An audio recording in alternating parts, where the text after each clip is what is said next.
other counties are doing as you're sitting on that state committee that you're on.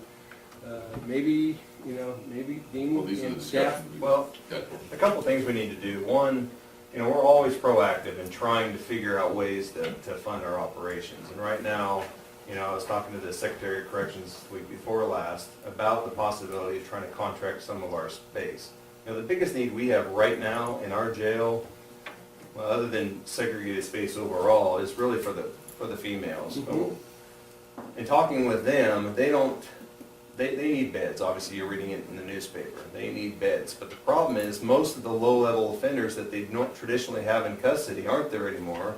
They're getting sentenced into our jails, and the lowest level offenders are going to fire camps. So they don't really have the classification of male inmates that we traditionally house in our CCF. So I don't know that we're going to be able to enter in a contract with them to get male inmates back in there, but they are potentially, we're going to keep working that direction. I'll see if we can. But what I'm saying is, I mean, in terms of segregating the space we have, I think we have a lot more female inmates to contend with than we have juvenile delinquents. Use that space over there for segregating. You can break it down. You've got two parts to that facility. You got the old part and the new part, so you can, you know, create whatever divisions you need within your female population and maybe manage them a little bit more conducively than what you're doing presently. And then, more importantly, with the male population, with the two sides of it, with whatever renovations we can bring about and create the segregation in, you know, the old CCF facility, is creating a division there. And if we're going to have a territorial prison, let's make that the territorial prison and then the traditional county jail. So depending upon where you need to go, you know, the short-timers can stay here and do the year or less, and the long-termers that go over to the other facility, because it sounds like they're going to be giving us more as time goes on, not less. And if we've got the, you know, the square footage available and it's underutilized, you know, now might be a good time to bargain with them to give us some funding to renovate that site so that we can be better accommodating. And more importantly, that's going to be the need a lot of these surrounding counties are going to have. And like you said, you've got a contract in there. Maybe we can bring in some of the AB 109ers from some of the other counties and house in there, just like we used to do the old CCF days. I think we should probably bring in a consultant, look at our whole operation. Right. Because we talked with Jen a little bit about maybe trying to co-locate, do a blended staffing plan there where we could co-locate females, but it's, you know, it's going to be difficult. But we could, yeah. But I think we should, because the other thing we need to look at too is we need to have someone come in and look at, okay, here's your, give us some projections on what they think our population is going to look like. Well, You know, don't let 4 the- years the- from now, the- 5 years Well, from don't now. let the guys that did the AB Not 109 projection, because No. they told us we were gonna have 38 in 4 years, and you're already over 50, and it's only been 2 years. No, but we really should. I agree with you. We need to look ahead. We need to bring someone in to look at our system and say, okay, here's what you're going to have as far as adult offenders and so on. Look But what number-wise, options we might Mr. have. Chairman, I think, you Yeah. know, given the scenarios that we're dealing here, that is something that I think we need, once we get past You and I all talked this, about it. yeah, I think we need to move that to the front burner, not let it be on some kettle in the back waiting to, Otherwise, this is gonna catch up to us. yeah, I mean, it's already, we're gonna be going downhill fast, and Bob's, you know, doom and gloom projections are gonna be sooner realized than not. okay. Anything else in the jail budget? Anything else in the jail Another budget? question in the jail? How come the live scan is 10,000? Sorry? Live scan?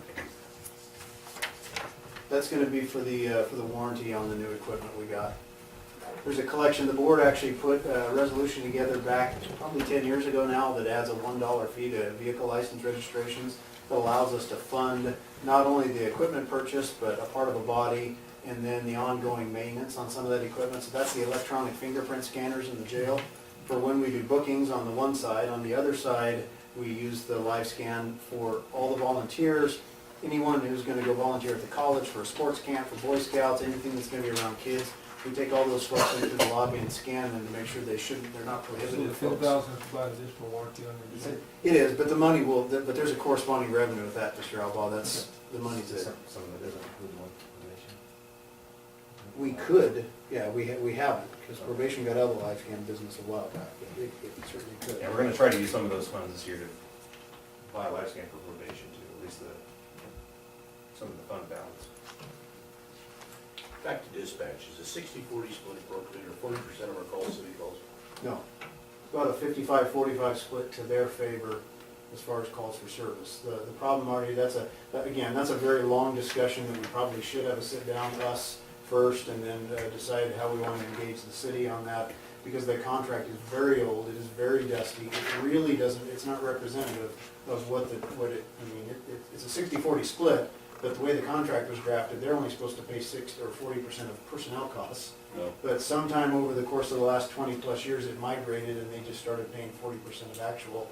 So we need to do some work on that Before before bottom we. line, we're subsidizing the city. Well, bottom line, the government code requires us to run that 911 center, True. period. So I guess it depends on how you want to look at it. The way I'd prefer to look at it is we're getting a full-on dispatch center we'd have to do anyway for 60 cents on the dollar. Yeah.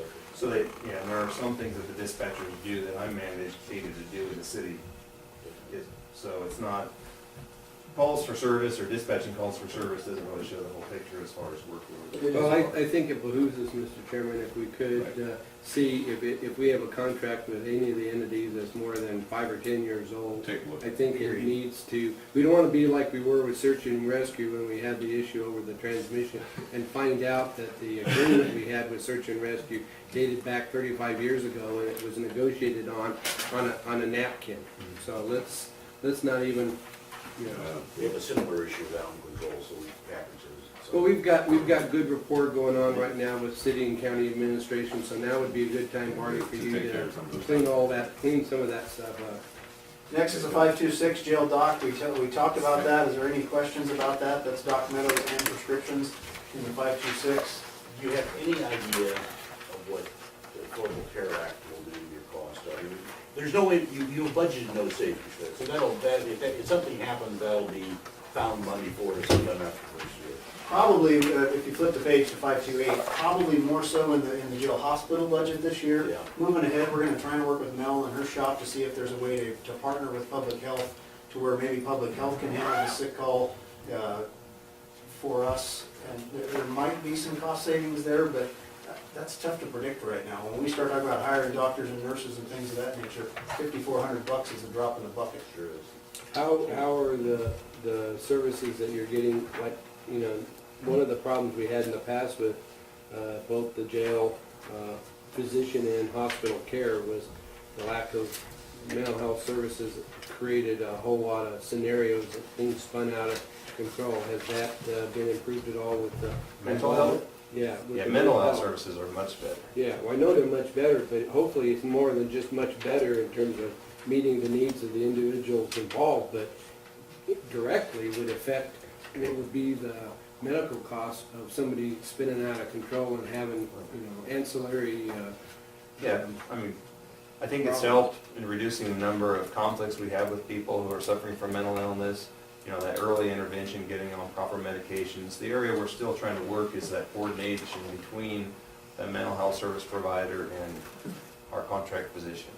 That's an area we're trying to work out. Karen? It should be noted also that 100% of the jail physician costs are reimbursed by public health realignment dollars. So, Oh, okay.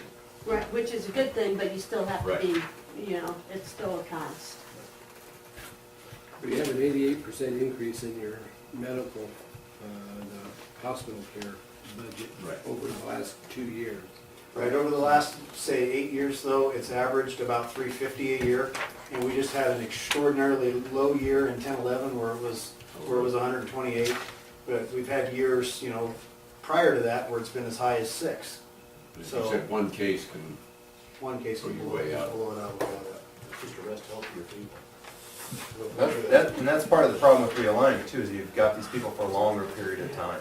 So issues, you know, minor health issues that didn't warrant immediate treatment when they're spending 30 days do warrant treatment if they're gonna be in our custody for 2 years. So it's just a different, For sure. we're operating in a total different place than we What used to. sort of realignment monies are able to capture and plug into this particular line when you have your CCP meetings?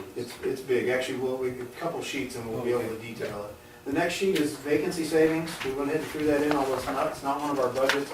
The clearly is a topic for discussion when we're trying to find monies in a deficit scenario. So the good news, there's bad news and good news that come with vacancies. The bad news is we're always wrestling to try and get good people to come to work. The good news, I guess, financially, is we are going to experience some vacancy savings. It's difficult to predict these things when we're trying to put budgets together. What's your current vacancy of your 81.69 positions? We have 7 vacancies right this minute. We're working hard to get those full. So the bonus right now is that it looks like the earliest we'll have boots on the ground is October 1st. So in theory, 7 times 3 months apiece is about 21 months, different position categories. But we think that there's already about 92,000 worth of vacancy savings in the bank as of October 1st. We don't have any reason to think that that'll be any less than, Probably about, the ones that we're filling right now, the dispatcher, 3 correctional officers. 1 that's a new position for the courts and 2 in the jail. Those will be filled likely by October 1st. The deputies, we will likely fill a deputy by then, but again, we're anticipating another deputy leaving. The deputies are the ones that are hardest to hire. So we're probably gonna have some additional, vacancy factor as we move through the year. We could probably, I don't know, we could probably look at maybe 150,000 total between where we're at currently and, the rate, what we expect to be, depending on how it goes in recruiting deputies. Well, as you have $92,000 worth of savings and basically 20. as of October 1st. As of October 1st, in 21 months of basically personnel time, what impact has that had on your overtime budget? Because you've got your remaining, 75 people who obviously are trying to do 81 people. Killing us in the jail more than anywhere right now. So you may have some technical bit savings, but you're gonna be offsetting that with overtime and other costs, maybe extra help in a couple of Some, months. in the jail, and that's where we're feeling it the most. The people in there are just getting worn out, they're just often not answering the phones when we need them and so on, but I don't blame them, they're just tired. So those ones, we've been hustling, we've been trying to find every way we can to streamline the hiring of correctional officers, and we've made some big inroads, and down the road, when we have the vacancy, we're gonna have people basically sitting there already with the hiring process, background and everything done. So all we have to do is psych medical and get them trained. So, because the jail, we can't afford any vacancies. Now, in patrol, we haven't felt, obviously we feel the shortage, any shortage we feel. But right now, we're so fortunate right now, we don't have anyone out on work comp. In this line of work, it's a dangerous line of work. People do get hurt on duty, and that's always has an impact for us. Right now, we don't. We're still filling those vacancies, but not like we have at some points in the past, where we have a couple out. But someone could get hurt tonight and be out.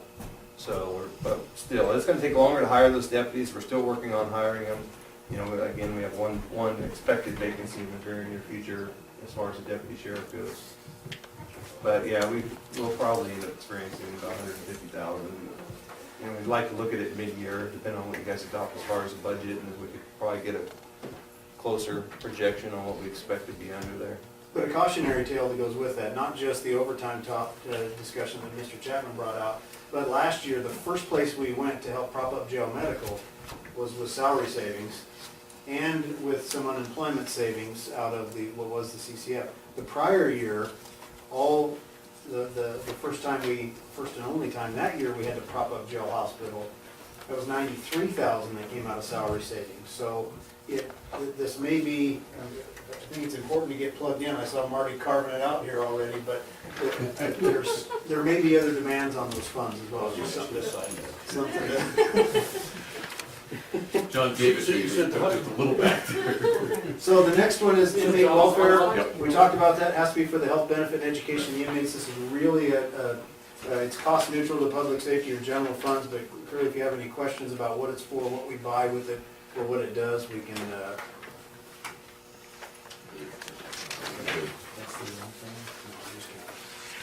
What's the equipment you're buying in inmate welfare?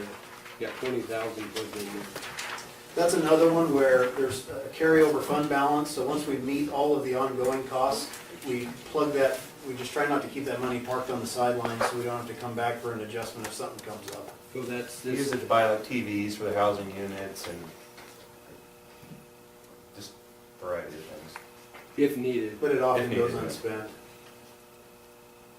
So if the vacancy factor were taken into consideration to balance the budget, that would be with, and you would also be able to live within your overtime allocation. It wouldn't be an offsetting increase in overtime. We're already budgeting the overtime, so. That's my question. But the point I was trying to make is that, you know, we think that geez, we got $92,000 for these 3 months through October that's is saved here, but we also maybe have budgeted 40,000 or 50,000 in overtime and extra help, which really offsets it, so we're not really saving $92,000. But clearly the goal is to live within the overtime budget, to live within the extra help budget, to find a way to make those work, knowing that you've already carved that out. But the reality is, if down the road and because of the hospital, whatever costs, explode, they're gonna come back and the savings that we think we have may be short-lived. Yes. Exactly. And we can't like say, well, tough luck, you're out of luck. Those are basically built-in contingency. And I'd rather see the contingency be kept as part of the county contingency rather than a departmental contingency. That will be the question. Yeah, and, No, but we wanted to point it out too. Yeah. We know it's a tight budget. We scoured through every vacancy, looked at who was gone and for how long, and what does that turn into from a dollar standpoint, because you precluded the one question I have, and that is you can't be 100% funded, in terms of occupied or funded positions. So you always, everybody has, and you don't necessarily budget all your positions at the E step, because you have a lot of employees that are at the A and B or C We step. pick out their, we Yeah. go through each one and figure out where they're going to be, and that's what we request. Yeah. right down to what benefit plan do they take today? But Right. that could change tomorrow if somebody has an addition to the family. So there's a lot of those that are always moving targets. The next one's asset for. That's the money from drug seizures that gets spent for drug-related enforcement and equipment. I don't know if anyone has any questions about that one. That's, again, no impact on public safety or general. Next is fleet. The board has already adopted a fair chunk of the fleet budget because we had car purchases from last year pending and purchase orders that we had to reissue because we weren't able to take delivery until this fiscal year. So some of that is already out there. This funds itself. It pays for a body, it pays for all the fuel air, maintenance on these cars, and then, of course, is a bank account for vehicle replacement. The good news with this, our fleet's probably, but countywide, I think our fleet is in better condition than it's ever been. I would tend to agree with you, based on conversations. When the fleet started, we had 3 or 4 fleet vehicles that stayed over at the motor pool to be checked out by county departments. And now we almost can't give those away because the rest of the county fleet has gotten so much better, people don't need to go grab a quote nice car from motor pool to take out of town. So the fleet is in far better shape than it's been in a long time. This is a ton of work. And we spend an awful lot of time on this thing, but it doesn't really impact the public safety or general, but it certainly supports every department except for. Well, it impacts public safety in the sense that you guys are driving cars that are not 300,000 miles, and when you do the 500,000 or silver medal performance and doing the 500,000 miles like you are, you're doing it in vehicles that are, Roadworthy. bound to bring the person home. Yeah. What's your target mileage to turn over a vehicle? It depends. I mean, in theory, there's enough money in the bank at 100,000 to turn them over. The advantage is if they can go beyond that, we stop paying the replacement side of the mileage cost. We're only paying the maintenance. So it costs us, if we run them to 105, that next 5,000 costs us less money than the previous 5. So there's a balance there. And we've had to do that just to keep within our budgets for transportation. Now, and for the longest time, CHP, they would rotate a car at 100,000 miles. More recently, they're doing like we did. They really run it until it just needs to be cycled out. But we just had a deputy writing, what was 10, what did they have for mileage? Like 195. Yeah, we had a car that just died on us that, about 200,000 miles on it. Most of the expeditions in the outlying areas are all, we bought them around the same time period, they're all close to 100,000 miles. But we're relying on those, that lower mileage rate moving forward to help us stay within our budget on transportation travel. But yes, we're making our effort, we want to keep safe cars on the road. Because it was horrible when I first started here. Well, back to those days, I mean, I remember at the time when, I mean, Ron Jarrell came in and said, you know, all my cars need to be replaced at once, and it was like a $300,000 or $400,000 out of basically the general fund, above and beyond, you know, all the dynamics that you've been covering. And it was at that point that I think Bixby said to the board that, you know, we need to do something different, and this is different, and I tell you, it was one of the best business decisions made. So how come our maintenance is so much more than request?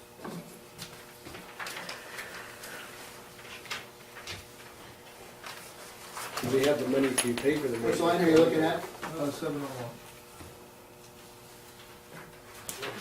1701. Yeah.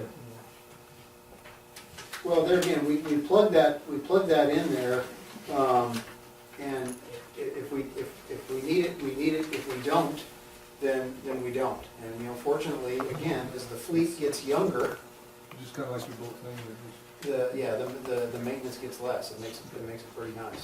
As long as this thing can keep itself propped up, then it works out pretty well. Next one's the CCP budget. This was come up with by the executive committee. The sheriff already talked about who that's comprised of. They got together recently and put this proposal together for the board's consideration.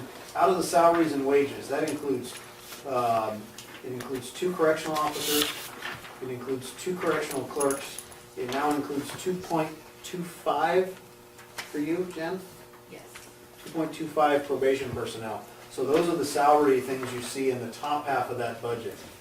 There was an increase of a half a person for probation, and won't steal her thunder, but that's based upon caseloads and things that they're up against. So she came to the CCP, and that got bumped by a part of the body. It also, and then as you get into the bottom half, Say the position again, you got two 2 correctional officers, COs, okay, 2 clerks. 2 clerks. 2 2.5 or 2? I think it's 2. 2.25. I thought it was 2.25. It says 6.75 at the bottom, I don't know. That might just be a typo, I Okay. believe that too. 695. So if you jump to the bottom half there, the 1100 line for clothing and personal, the board already approved us to work on bulletproof vests, body armor for probation and for the jail staff. That is a huge safety issue moving ahead with the climate that we're dealing with in that jail. So the CCP allocated money there. We'll front that, we'll get some of that back through the bulletproof vest partnership grant that the sheriff put together again this year. If you move down to the $75,000 allocation for the 2,300 professional and specialized services line, some of that's for the change companies to deal with some of these rehabilitative programs and leaflets and stuff to give to the inmates to hopefully convince them not to come back. The change companies, What's change company? they're a group that does stuff with lots of corrections and probation outfits to, it's this part of the, it's like the Thinking for a Change program, similar but a different vendor, trying to help the inmates figure out how did I land in jail and what can I do not to come back. They come at the Federal Bureau of Prisons contracts with them for all the inmate education programs and materials. So we're going to be using them to some degree, and then the remainder, or some portion of that's for electronic monitoring. Yes. And then moving down from there, the next, some of the ones that the transfers out, I think it's important to note. 18,340, that's to fund a portion of a police officer. That police officer is assigned to what's been our major crimes or our blended investigative unit. They help with compliance checks and checking on realigned offenders. So that helps offset that cost. Which one is that? That's the, in the 5,200 line, contributions to non-governmental agencies. That 18,340 is for the police. The one right below that, 20 grand, is for us. That accounts for the part of Sergeant Jones's time that he spends dealing with the compliance team and keeping a track of these folks that are out of jail on some alternative to custody or helping out with PRCS. 5,000 to the DA and public defender. That's separate from the cutout that they get direct from the state.